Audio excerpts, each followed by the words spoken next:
27절로 30절 말씀입니다. 27절로 30절까지 말씀입니다. 빌립보서 1장 27절에서 마지막 30절까지 말씀 같이 보십니다. 우리 찾으셨으면 우리 한 목소리로 같이 봉독해 보시겠습니다. 오직 너희는 그리스도의 복음에 합당하게 생활하라. 이는 내가 너희에게 가보나 떠나 있으나 너희가 한 마음으로 서서 한 뜻으로 복음의 신앙을 위하여 협력하는 것과 무슨 일에든지 대적하는 자들 때문에 두려워하지 아니하는 이 일을 듣고자 함이라. 이것이 그들에게는 멸망의 증거요 너희에게는 구원의 증거니 이는 하나님께로부터 난 것이라. 그리스도를 위하여 너희에게 은혜를 주신 것은 다만 그를 믿을 뿐 아니라 또한 그를 위하여 고난도 받게 하려 하심이라. 너희에게도 그와 같은 싸움이 있으니 너희가 내 안에서 본 바요 이제도 내 안에서 듣는 바니라. 아멘.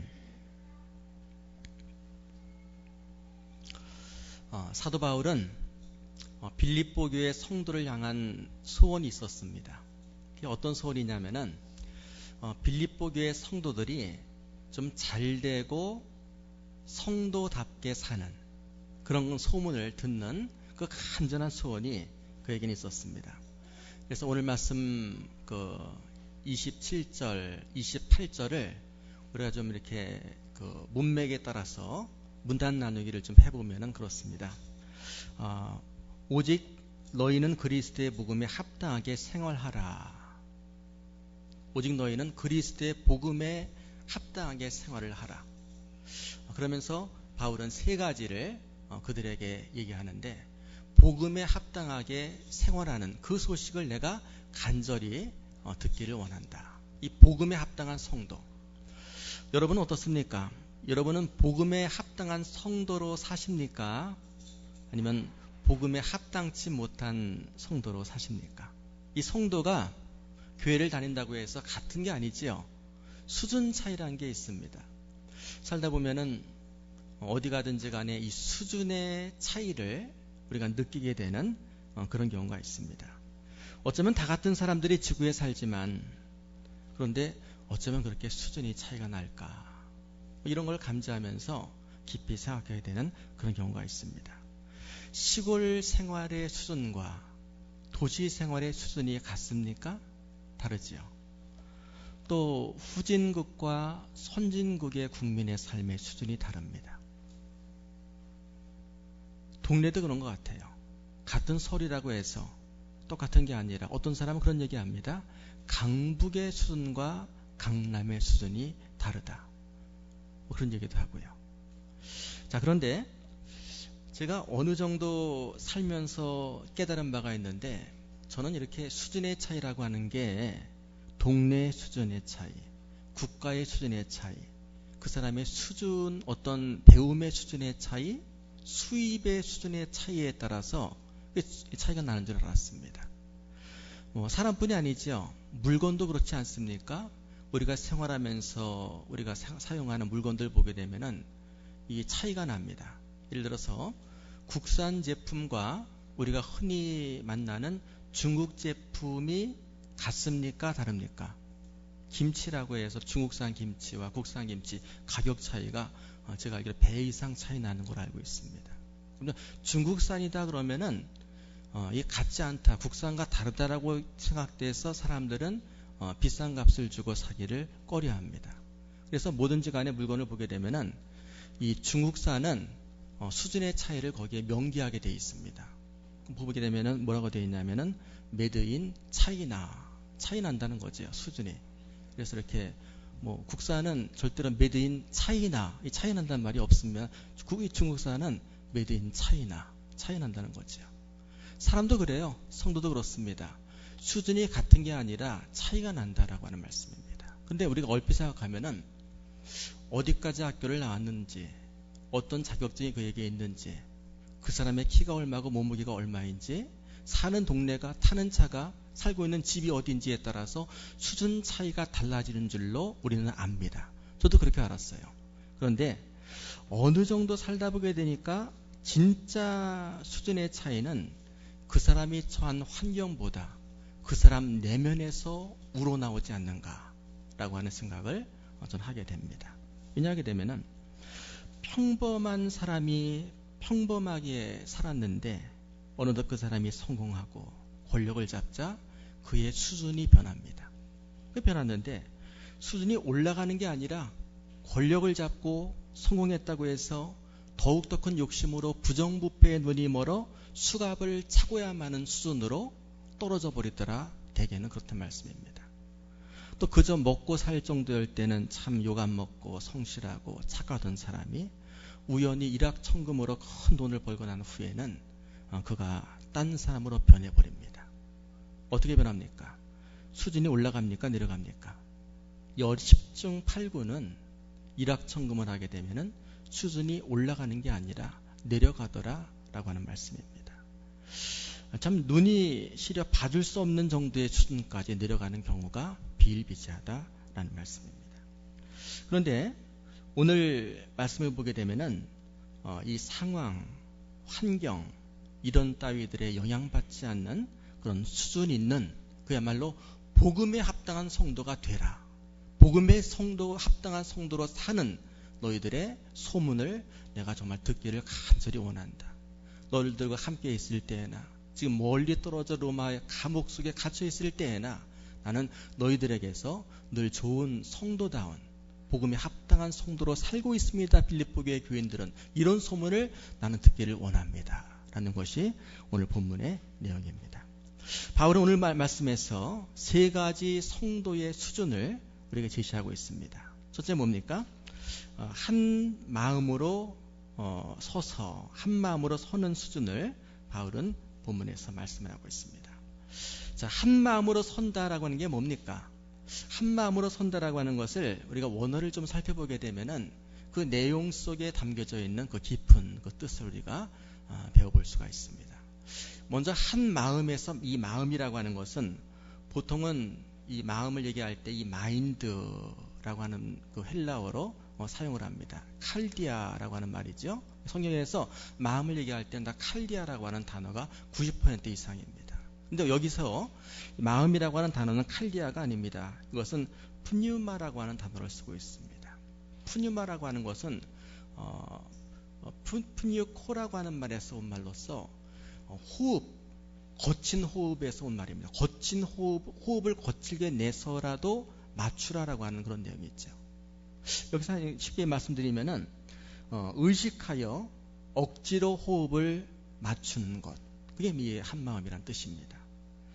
우리가 호흡을 맞춘다라고 하는 것, 자연스러운 호흡이 있잖아요. 내가 알지 못하게 그냥 살면서 하는 호흡이 있고, 일부러 큰 일을 앞에 놓고 호흡을 몰아쉬거나 마음이 막 불어날 때에 심호흡을 하는 그런 호흡을 거기서부터 나온 말이 한마음이라고 푸니마라고 하는 그런 단어입니다.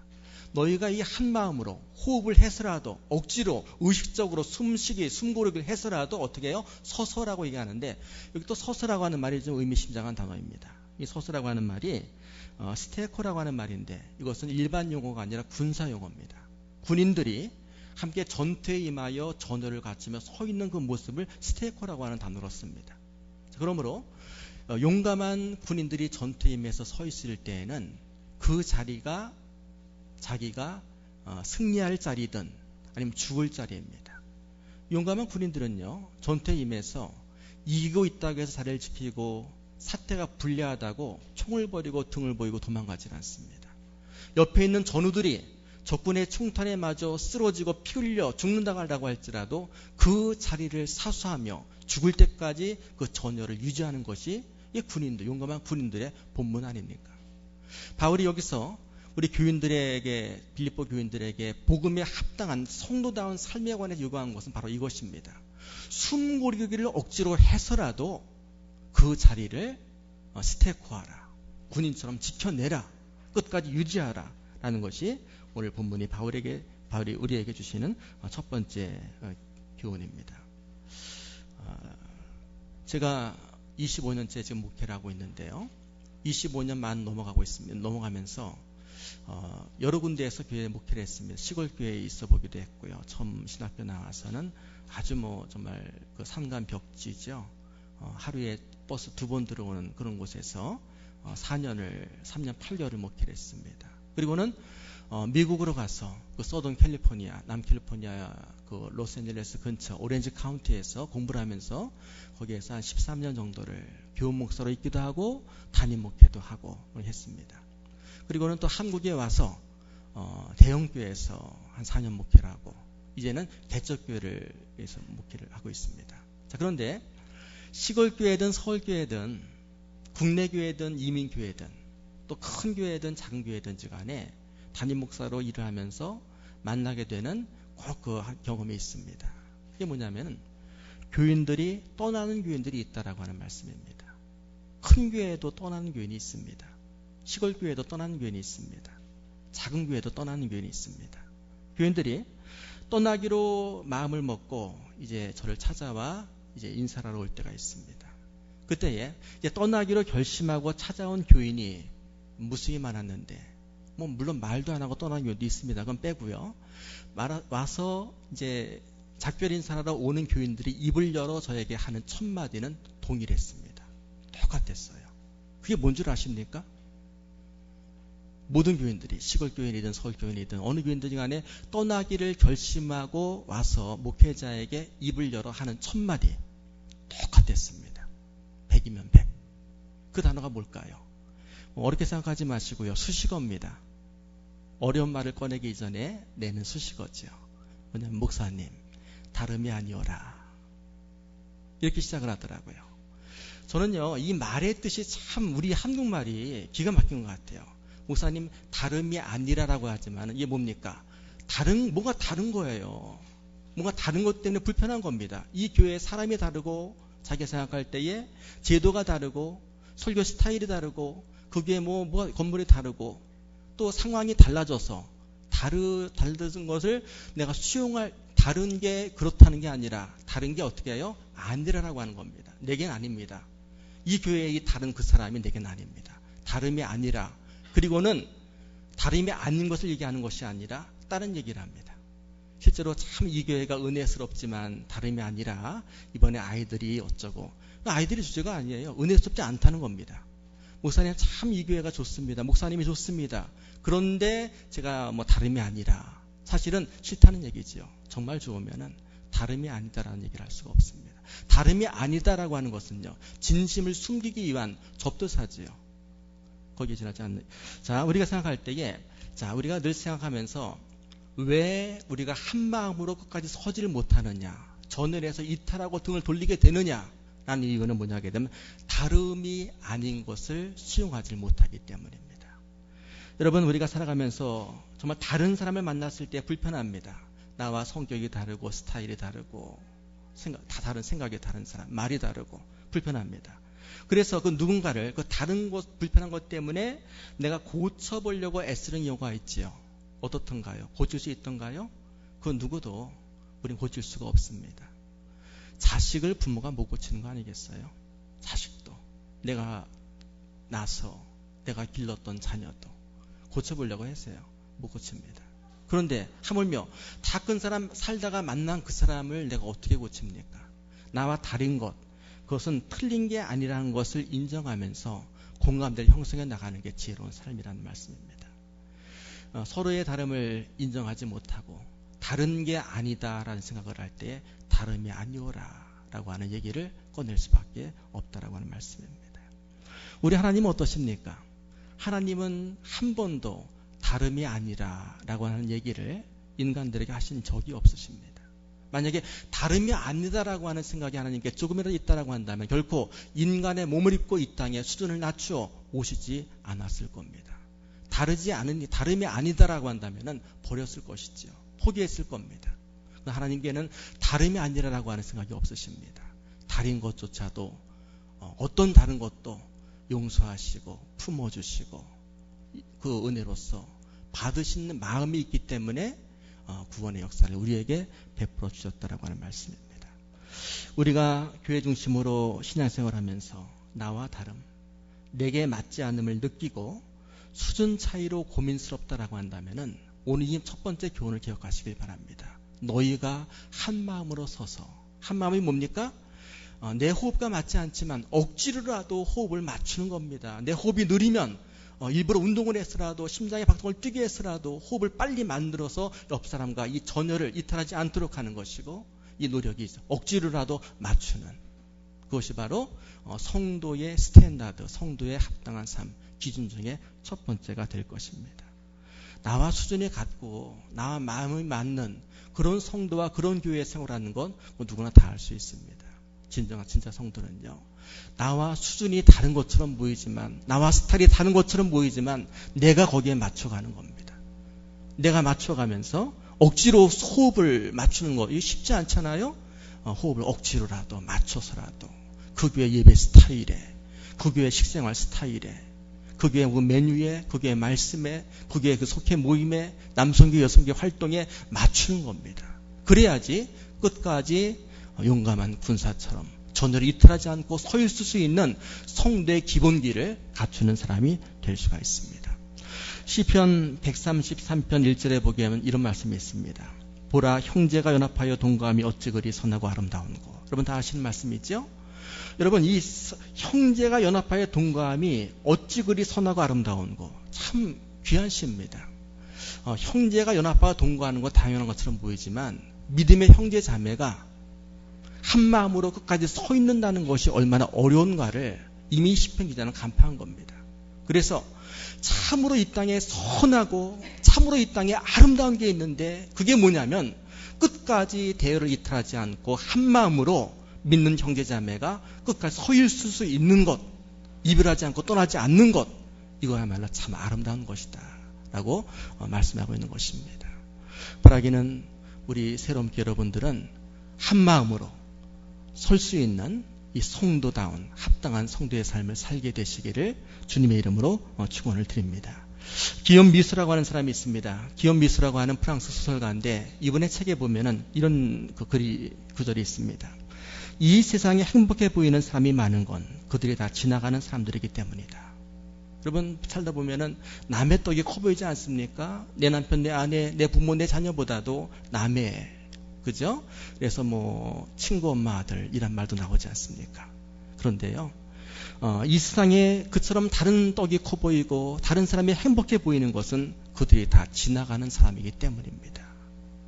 늘 이제 가끔 우리 가족끼리 모임이 있습니다. 친구 목사님과 이제 부부 동반으로 모임을 갖게 되면은, 요즘에는 이제 본전 드러나서 그런 말 안 듣지만 예전에는요, 제가 그래도 그 분위기로 한몫을 좀 보는 사람이었습니다. 그래서 거기서 좀 이렇게 식사를 하고 그러면은 금방 사람들이 첫 번만에 오해를 합니다. 굉장히 매너 좋은 남편으로, 그리고 자상한 남편으로 오해를 해서 꼭 그 사모의 속을 긁는 얘기를 하죠. 뭐라고 얘기를 하냐면은, 아유 사모님 참 좋으시겠습니다, 이렇게 인자하신 남편이랑 사시니까. 그때 꼭 우리 와이프가 하는 말이 있죠. 살아보세요. 무슨 얘기입니까? 그냥 행복해 보이는 수많은 사람들은요, 지나가기 때문입니다. 여러분, 하나님께서 여러분에게 허락하신 여러분 주위에 있는 사람들 다릅니까? 그거 틀리다고 생각하지 마십시오. 정말 틀린 건 뭐냐면은, 나와 다른 그 사람의 성격, 나와 다른 그것을 틀리다고 생각하는 내가 틀린 겁니다. 바꾸려면 나를 바꿔야 되죠. 다른 것을 수용할 수 있는 성도다움, 이것이 바로 여러분들이 한 마음에 서는 이 노력, 성도의 자세로 늘 확인돼야 될 줄로 믿습니다. 그 다음에 두 번째로 성도다움, 성도의 스탠다드는 무엇입니까? 한 뜻으로 협력하는 것이라는 말씀이죠. 오늘 말씀 보게 되면 두 번째로 한 뜻으로 복음의 신앙을 위하여 협력하는 것과, 두 번째로 이것을 제시하고 있습니다. 여기서 한 뜻이라고 하는 것은 한 마음과 다릅니다. 한 마음을 뭐라 그랬어요? 한 마음은 푸시케라고 해서 억지로 숨고르기를 한 거였다고 한다면은, 여기서 한 뜻이라고 하는 이 단어는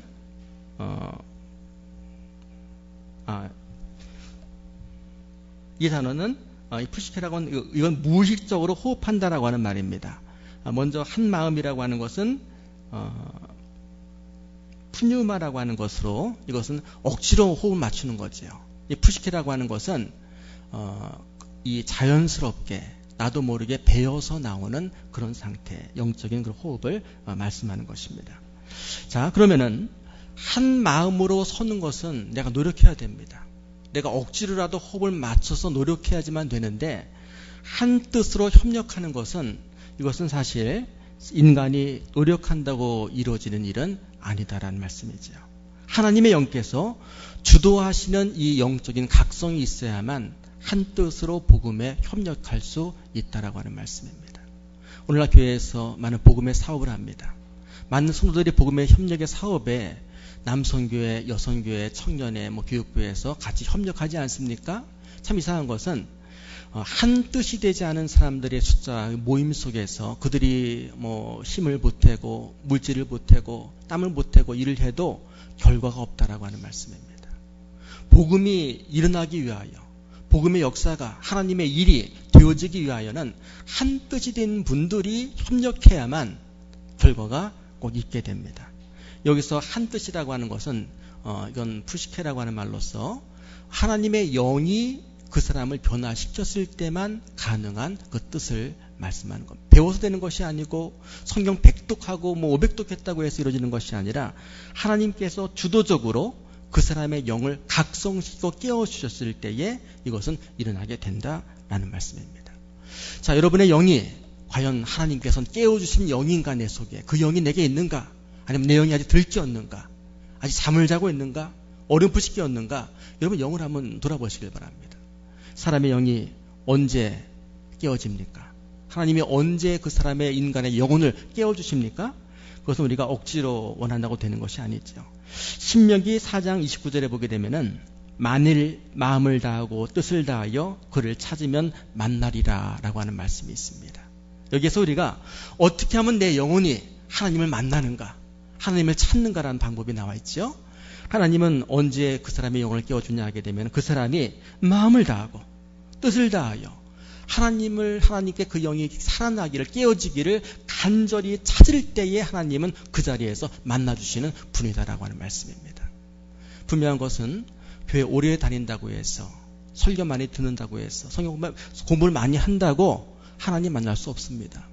여러분 교회 생활 10년, 20년, 50년 해보세요. 50년 동안 교회를 다녔지만 그의 영이 깨지를 못하고 하나님 만나지 못하고 그냥 끝나는 분들이 많을 수 있습니다. 하나님은 간절히 마음을 다하여 찾을 때에 하나님은 그를 만나주시고 그의 영혼의 빛을 비춰주시고 그에게 보지 못했던 세상을 보여주시는 이 놀라운 영적 각성의 은혜를 허락해 주시는 분이십니다. 여러분 신앙생활 하실 때에 이런 간절한 마음, 하나님을 찾고자 하는 마음을 가지고 하시기를 꼭 부탁을 드립니다. 얼마 전에 아주 요즘 유행하는 넝쿨당이라고 하는 그 드라마에 재미있는 가사가 나오더라고요. 뭐냐면은 60년대, 70년대, 70, 80대의 가수가 이제는 인기를 잃어서 있는데 윤빈이라는 가수입니다. 그런데 이제 그 사람을 좋아했던 그 아줌마가 그의 매니저가 돼서 그의 그 인기를 되찾기 위하여 열심히 노력을 합니다. 그러면서 옛날에 그렇게 많이 모였던 소녀 팬클럽을 아줌마가 된 분들을 모으지요. 그리고 그분들을 연락해서 모아서 이제 열심히 응원하라고 이렇게 부탁을 합니다. 근데 어떤 자세로 응원하라고 하냐면은 마켓에서 반액 세일할 때 잡기 위하여 달려가는 마음으로 라고 얘기를 합니다. 여러분 우리가 하나님을 찾고 나의 영적인 각성을 원할 때에 어떤 마음으로 합니까? 정말 간절히 마음을 다하고 뜻을 다하여 그를 찾고 있습니까? 저는 그런 교회는 하나님이 외면하지 아니하시고 반드시 만나 주신다고 저는 믿습니다. 왜 교회를 다니지만 하나님을 경험하지 못하고 그의 영혼이 잠을 자고 있습니까? 교회를 10년 다녔지만 매 구순에서 발전하지 못합니까? 하나님을 마음을 다하여 간절히 찾고자 하는 그 마음이 마켓에서 반맥 세일 물건을 잡기 위하여 달려가는 아줌마들보다도 못하기 때문에 그렇지 않느냐라고 하는 말씀입니다. 전날 우리 교인들이 얼마큼 은혜를 받는가라고 하는 것을 늘 예배를 임하면서 그 교인이 교회에 나오는 그 시간, 앉는 자리, 그 태도를 통해서 어느 정도 감을 잡습니다. 하나님은 마음을 다하여 간절히 찾을 때에 만나주시는 분인 것을 믿으시길 바랍니다. 한 뜻이 되어야 복음에 협력할 수 있습니다. 그래야지 하늘나라의 상급이 여러분에게 있을 수 있습니다. 여러분 영적인 일에 관심을 보이시길 바랍니다. 관심을 갖지 않으면 아무리 그 자리에 있어도 보이지 않습니다. 들리지 않습니다. 내가 찾고자 하는 게 이상하게 내 눈에 들어오지 않습니까? 오늘 가면서 내가 신발을 사러 갑니다. 온통 나의 관심은 신발에 있습니다. 지나가던 모든 사람들의 신발이 눈에 들어오기 시작합니다. 그렇지 않아요? 머리를 깎으러 가고 있습니다. 머리 오늘 파마를 하려고 하는데 어떤 스타일로 할까라고 하는 마음을 가지고 갈 때에는 지나가는 모든 사람들의 헤어스타일이 그의 눈에 들어오게 되어 있습니다. 영적으로 각성을 이런 간절한 마음으로 하나님을 찾고자 할 때에 하나님은 그에게 만나주신 바 될 줄 믿으시고 늘 여러분들 한 뜻으로 협력하는 이 성도의 스탠다드를 갖출 수 있는 그런 여러분이 되시길 바랍니다. 세 번째로 오늘 말씀에서 성도의 이 기준, 수준은 무엇입니까? 매사에 반대하는 자를 두려워하지 않는 것입니다. 오늘 세 번째로 보면 무슨 일에든지 대적하는 자들 때문에 두려워하지 아니하는 이것을 내가 듣고자 함이라 라고 바울이 이야기하고 있지 않습니까? 빌립보 교인들을 향해서 바울이 갖고 있는 세 번째 소원은 이것입니다. 그들의 그 수준이 무슨 일에든지 대적하는 자들을 만났을 때에 그들을 두려워하지 않고 뚫고 전진하는 그 모습을, 그 소문을 듣기를 원했다라고 하는 말씀입니다. 여기서 무슨 일에든지 대적하는 자들이라고 하는 것은 뭡니까? 매사에 반대하는 사람을 말합니다. 어디 가나 매사에 부정적인 사람이 있습니다. 매사에 반대하는 사람, 98%의 가능성을 얘기하는 것이 아니라 2%의 만에 안 될 케이스를 보면서 낙심하는 부정적인 마인드를 갖고 있는 사람들. 여러분들에게는 이런 마음이 없게 되시길 바랍니다. 왜냐하게 되면은 이런 매사에 반대하는 마음, 매사에 대적하는 마음은요, 이것은 멸망의 증거라고 하는 말씀입니다. 오늘 말씀 보십시오. 뭐라고 되어 있어요? 무슨 일에든지 대적하는 자들, 이들을 가리켜서 그들은 멸망의 증거이기 때문에 라고 말씀을 합니다. 매사에 긍정적인 마음을 갖는 것, 이게 성도의 기본기 중에 하나입니다. 살다 보게 되면 늘 좋은 일만 있는 것이 아닌 믿음의 길, 믿음의 삶이라고 하는 것이 성도다운 삶, 하나님께서 보호해 주시고 이끌어 주시는 그런 삶만이 보장된 것이 아니다라는 것이 오늘 바울이 밝히고 있지 않습니까? 예수 믿었습니다. 복 받는 삶이지요. 그러나 믿는다고 해서 평탄한 길이 아니라 믿는 자의 길 가운데도 고난의 터널이 있고 믿는 자의 삶 가운데도 영적인 피가 나는 싸움이 반드시 있을 수 있다라고 하는 것이 오늘 바울이 우리에게 교훈하는 교훈입니다. 오늘 이 마지막 말씀 29절로 30절의 말씀 한번 여러분들 같이 한번 읽어보겠습니다. 그리스도를 위하여 너희에게 은혜를 주신 것은 다만 그를 믿을 뿐 아니라 또한 그를 위하여 고난도 받게 하려 하심이라. 너희에게도 그와 같은 싸움이 있으니 너희가 내 안에서 본 바요 이제도 내 안에서 듣는 바니라. 여기 보십시오. 그들이 예수 그리스도를 믿음으로 은혜를 받았습니다. 그것은 믿을 뿐 아니라 편안하게 믿는 것뿐이 아니라 그를 위하여 고난도 받게 하려 함이라. 너희들에게 싸움이 있을 것인데 그 고난과 싸움은 지금 내 속에 있는 것, 내가 경험하고 있는 것 무엇입니까? 바울이 그리스도를 위하여 헌신하고 선교사가 되어서 복음을 증거하며 복음 증거하는 사도로 살았지만은 그는 잡혔습니다. 그는 포등줄에 묶였습니다. 죽기까지 매를 맞았습니다. 그리고는 로마 감옥에 기다려서 사형 선고를 기다리고 있는 그런 쯤입니다. 이 고통이, 이 싸움이, 이 고난이 있다라고 하는 말씀입니다. 내게 있는 것을 너희가 보고 듣는 것처럼 너희들에게도 그런 매사에 반대하는 자들, 고난과 싸움이 있을 수 있다라고 하는 말씀. 그러나 그 고난을 두려워하지 않는 것, 이게 바로 성도의 태도다라고 하는 말씀입니다. 우리가 살아가면서 이런 인생 믿음의 삶 가운데도 이런 터널을 느낄 때가 있습니다. 터널 속에, 길고 긴 터널 속에 혼자 남겨진 것 같은 그런 마음, 느낌을 받을 때가 있습니다. 그때 우리는 꼭 두 가지를 생각해야 됩니다. 첫째 무엇입니까? 터널 속에 갇혔을 때, 끝없는 터널을 만나서 힘이 들 때에 생각해야 되는 첫 번째 진리, 아마 여러분 대부분 아실 겁니다. 세상의 모든 터널은 뭐가 있어요? 세상의 모든 터널은 들어가는 입구가 있으면 뭐가 있어요? 출구가 있다, 끝이 있다라고 하는 생각을 하는 겁니다. 그러나 오늘 말씀을 통해서 우리가 배울 수 있는 것은 두 번째, 세상의 모든 터널은 끝이 있지만 지쳐 주저앉으면 영원히 끝나지 않는다라고 하는 말씀입니다. 세상의 모든 터널은 끝이 있습니다. 그러나 두려워 대적하는 자들 앞에 지쳐 두려워하며 주저앉아 있으면 그 터널은 아무리 짧은 터널이라고 할지라도 결코 그에게 끝나지 않을 것이다 라는 말씀입니다. 오늘 은혜로운 찬양 가운데 주의 보혈 능력이 있도다. 찬양가사 중에서 또다시 넘어진다 해도 주의 보혈 능력이 있으므로 일어날 수 있는 신앙을 우리 함께 고백했습니다. 이게 성도의 태도입니다. 살다 보면은요, 믿는다고 해서 자동적으로 모든 게 잘 되는 것이 아니다라고 하는 말씀이지요. 난 잘했는데, 흠이 없었는데, 열심히 말씀드려 살았는데, 거기에 고난도, 싸움도 있을 수 있다라고 하는 말씀입니다. 그러나 두려워하지 마십시오. 왜요? 모든 터널은 하나님께서 만드셨습니다. 끝이 있습니다.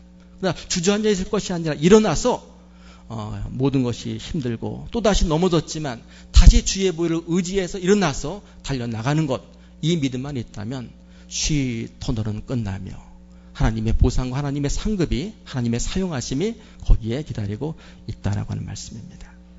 이제 오늘 말씀을 마치려고 합니다. 오늘 말씀은 날도 덥고 해서 제가 끝말잇기를 하면서 마치도록 하겠습니다. 자, 오늘 결론입니다. 끝말잇기로 위기라고 하는 말의 끝말잇기를 두 음절로 위기, 기로 시작되는 두 단어 하나를 여러분 머리에 생각해 보시길 바랍니다. 위기 다음에 뭘 얘기하시겠습니까? 자, 여기서 기회를 얘기하셨다라고 한다면 100점입니다. 기권을 얘기하시면 빵점입니다. 위기는 터널입니다. 믿는 자의 삶 가운데는 어려움이 있습니다. 싸움이 있습니다. 영적인 투쟁이 있을 수 있습니다. 그러나 그것을 기회로 믿고 주의 볼 의지해서 일어나 앞으로 나갈 수 있는 여러분 되시기를 주님의 이름으로 축원을 드립니다. 기도하시겠습니다. 다 함께 자리에서 일어나셔서 오늘 하나님께서 이 강의 말씀을 통해서 이 무더운 더위, 자칫하면은 우리가 주저앉아 버릴 수 있는 이 날씨에 주신 이 말씀 속에 여러분의 삶을 한번 투영해 보시길 바랍니다. 시편 3편 6절에 보면은 천만인이 나를 에워싸 진친다 하여도 나는 두려워하지 아니하리라 라고 하는 말씀이 있습니다. 천만인이 아니라 21세기를 살아가는 우리 성도들은 수억의 온 지구인이 나를 에워싸 진친다 하여도 주의 보혈을 믿고 의지하는 나는 두려워하지 않습니다 라고 하는 고백이 있어야만 되겠습니다. 오늘 여러분에게 이 성도의 세 가지 태도가 바로 있는가 한번 묵상하시면서 잠깐 하나님 앞에 두려움을 물리치게 해달라고 기도하시고 또 성도의 본문을 우리가 다시 한번 간직하며 기억하도록 기도하는 시간 갖도록 하겠습니다. 기도하시겠습니다. 고마우신 아버지 하나님, 시간 기도합니다. 하나님께서 우리에게 오늘 세 가지 성도의 태도를 말씀해 주셨는데 과연 우리가 한 뜻으로 이 복음에 협력하기 이전에 과연 우리가 다른 것들을 수용할 수 있는 이 한 마음이 자세가 내게 있는가 돌아보게 하시니 감사를 드립니다. 우리에게 모두 손을 잡고 함께 이 전열을 유지할 수 있는 한 마음을 주시고 그리고 모든 위기 다른 것들 수용할 수 있는 그 마음을 우리에게 허락하여 주시옵소서. 늘 한 뜻으로 복음의 하나가 될 수 있는 우리 세상의 모든 가족들이 될 수 있도록 인도해 주시옵소서. 어떤 두려움 어려움이 있다고 할지라도 늘 하나님을 믿고 의지하는 가운데 두려워하지 않는 신앙의 용맹을 또 우리에게 주시길 간절히 소원합니다. 고마우신 아버지 하나님 감사를 드립니다.